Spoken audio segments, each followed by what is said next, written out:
Welcome to the Slop Temple. We pray this video helps. In this video, I will explain how to make original Caesar salad dressing. First, let's gather our ingredients. You'll need 1 egg yolk, 2 cloves of minced garlic, and 1 teaspoon of Dijon mustard.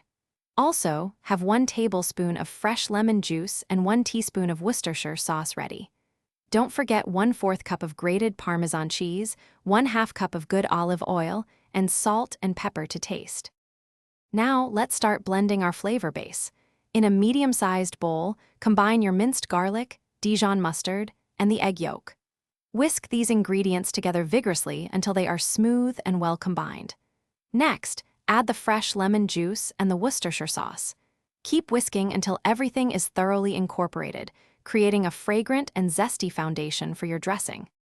This next step is crucial for a creamy dressing. While continuously whisking, slowly drizzle in the olive oil, just a few drops at a time initially.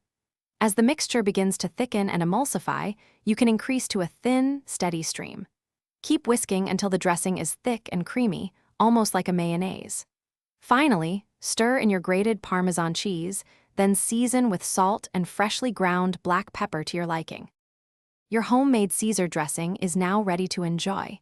Toss it generously with crisp romaine lettuce and some crunchy croutons for a truly authentic Caesar salad experience. For the best flavor and texture, serve it immediately.